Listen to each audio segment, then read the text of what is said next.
हमारे press brief पे। ये इसलिए ज़रूरी हो गया कि सडनली आप कल से देख रहे हैं कि कुछ र्यूमर्स उड़ाए जाना शुरू हो गए। कल यहाँ पे चुनाव है, मतदान है और कल शाम से र्यूमर उड़ाए जाने एग्जैक्टली वही हो रहा है जिसका हमने पहले से प्रेडिक्शन किया था कैसा होगा। आपको पता है कि एक हमारे ही नाम के एक आनंद मिश्रा को खड़ा किया गया इस चुनाव में, जिसको एक और प्रत्याशी बनाया गया, निर्दलीय प्रत्याशी, और ठीक जिस कारण के लिए उनको बनाया गया था वही चीज़ें कल से शुरू की गई। तो उनसे एक स्टेटमेंट दिलाया गया कि अब वो भाजपा को सपोर्ट कर रहे हैं और उसका हेडलाइन बनता है कि आनंद मिश्रा ने किया भाजपा को सपोर्ट करके।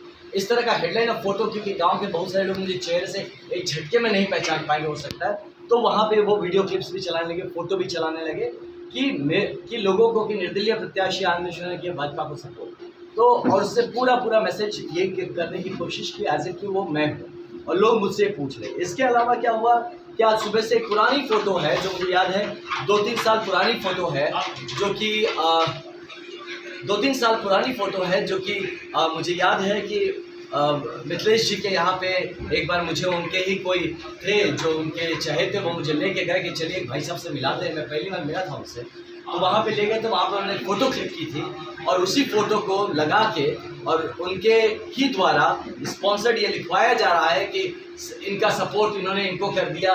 तो उस आनंद मिश्रा ने ये अनाउंस ज़रूर किया होगा जो एक फर्जी उन्होंने खड़ा किया था, ताकि जब आप मीडिया पे सवाल उठे कि अब मैं FIR करूं तो कहते हम तो गलत नहीं बोले थे, आनंद मिश्रा ने किया था। तो इस चीज़ का फ़ायदा उठाने के उस नाम का, लेकिन ये जो फोटो भी साथ में डाल के शुरू किए हैं, तो इसका मैं बताना चाहता हूँ कि इस जगह पे फ्री एंड फेयर जब मिथिलेश तिवारी किस तरह के वो आचरण के हैं, किस तरह से घटिया राजनीति कर सकते हैं, इसका प्रत्यक्ष स्वरूप आप सबके सामने है, बक्सर की जनता के सामने है कि इतने बड़े और इतने एक स्वाभिमानी पार्टी से आके, भाजपा जैसी पार्टी से आके एक माननीय प्रधानमंत्री का प्रतिनिधित्व करके ये ऐसी ऊंची और घटिया हरकतें यहाँ जमीन पे कर रहे हैं कि इसकी जानकारी भाजपा के मुख्यालय में हो या माननीय प्रधानमंत्री को, तो वो खुद शर्मसार हो जाए कि उनके नाम पे ऐसी घटिया राजनीति को यहाँ जमीन पर करने की कोशिश कर रहा है। तो इसलिए मैं कहना चाहूँगा कि मैं आनंद मिश्र ओरिजिनल, पिता परमहंस मिश्र, हमारा चुनाव चिन्ह सेव, हम चुनाव लड़ रहे हैं और अपने दम पे लड़ रहे हैं और यहाँ की जो जनता है बक्सर की सिर्फ वही मेरे मालिक है और उनका प्रतिनिधि बन के मैं लड़ रहा हूँ। और मेरा सपोर्ट जनता के लिए, जनता का सपोर्ट मेरे लिए, कोई पार्टी के लिए हमारा कभी कोई सपोर्ट नहीं था, ना होगा। किसी दूसरे प्रत्याशी के खेमे में हम जाके से ओछी हरकतें नहीं करना चाहिए। इसके अलावा रहे होंगे, मुझे अच्छा लगा कि चलिए जब वो मेरे सपोर्ट में आए तो उनकी भी इनका अपना एक दाम बढ़ गया कि उनको वापस उनकी जगह मिल गई। तो मुझे खुशी है कि वो चलिए वो जहाँ से आए तो उनको उनकी जगह मिल गई। तो लोग इसको ऐसा ना समझे वो अकेले गए हों, उनका जो सो कॉल्ड जो पूरा महर्षि विश्वामित्र जो विचार मंजियत है इस लेवल पे कि महाराजा के पास जाते हैं, महाराजा डुमराव के पास जाते हैं और वहाँ पे एक औपचारिक भूमिका के लिए जाते हैं कि आप कि वरिष्ठ हैं, इलेक्शन होने में आशीर्वाद लेने आओ, सपोर्ट तो आनंद मिश्रा को ही कर रहे हैं, आशीर्वाद। उसकी फोटो लगा के ये ऐसा प्रचार करवाते हैं कि महाराजा डुमराव ने भी उनको सपोर्ट कर दिया। उसके तुरंत बाद महाराजा मुझे फ़ोन करते हैं और वो वीडियो बना के इसको इशू करते हैं कि प्राण जाए पर वचन न जाए, हम जिसके साथ खड़े थे हम उनके साथ खड़े रहे। तो ऐसे एक लोग हमारे बीच में आए हैं और जनता देख रही कि ऐसा एक आदमी आपके हाथ से व्यक्तित्व छीन लेना चाहता है। उसी के गैंग के लोग उनके गुर्गे रहे और सब उनके ऊपर भागे हुए लोग हैं। तो सारे देखिए ये आदमी आते ही अपना क्रिमिनल्स का गैंग बना लिया और ये हमारे पूरे बक्सर को बर्बाद करने की फिराक पे लगा हुआ है।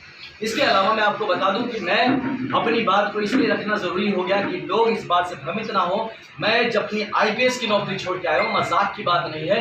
और मैं ऐसे दलाल जैसे लोग जो घूम रहे हैं यहाँ पे, किसी की बात का पोस्ट कर रहे हैं, किसी का और कोई बात रख रहे हैं, मैं इन लोगों की बात को अब मान के कभी ना इस बात को माने कि मैं किसी का सपोर्ट कर रहा हूँ या कुछ भी कर रहा हूँ।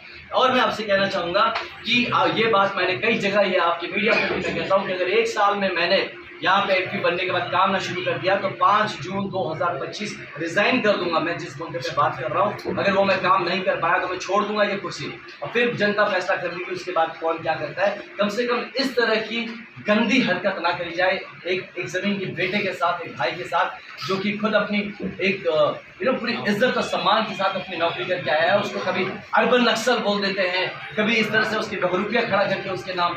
तो इस चीज़ से मुझे बड़ा गुरेज है, मुझे दुख है इस बात का। मैं सकारात्मक राजनीति यहाँ पे करने आया, अपने क्षेत्र के लिए काम, अपने लोगों के लिए काम करने आया और हमारे ही कुछ लोग ऐसे लोगों के साथ मिलके, कुछ लड़के हमारे साथ घूम रहे थे, मुझे पता चला, मैं बताऊं इस बात को, मैं ये अनकन्फर्म बता रहा हूँ, मुझे नहीं पता, लेकिन अब मैं भी पुलिस में रहा हूँ, मेरे अपने सोर्सेस है, बट ये बताना ज़रूरी हो गया कि कई करोड़ रुपए यहाँ पे लाए गए थे तो इन भाजपा प्रत्याशी के फेवर में। और जो लोग आए हैं उनका कुछ वीडियो क्लिप्स भी मेरे पास आ चुका है, ज़रूरत पड़ने पे मैं उसको भी आपके समक्ष रख दूंगा, और वीडियो और ऑडियो क्लिप्स भी आए हुए हैं। और हम में से हमारे साथ कुछ लड़के घूम रहे थे, मुझे ये भी पता चला उन लोगों को पैसे दे के खरीदे गए हैं।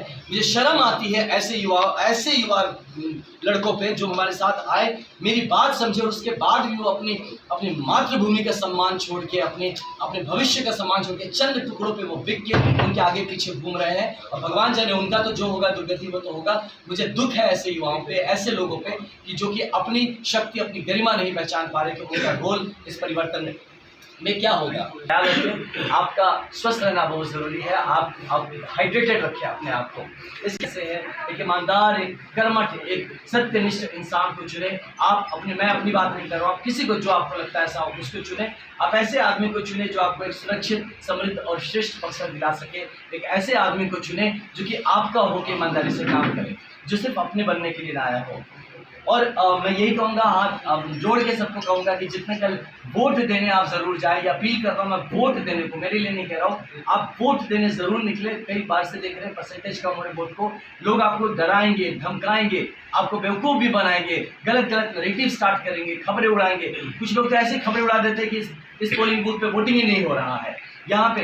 और मैं बताऊं आपको, ये भी होगा, आप सब मीडिया बंधुओं से मैं चाहूँगा कि आपके थ्रू ऑब्जर्वर भी इस बात पर ध्यान दें। कल देख लीजिएगा, अब मैं बता रहा हूँ आपको, कई बूथ पे पोलिंग स्लो हो जाएगा, पोलिंग नहीं, लंबे लाइनें लग जाएंगे, लोग फ्रस्ट्रेट होकर घर चले जाएंगे। क्यों?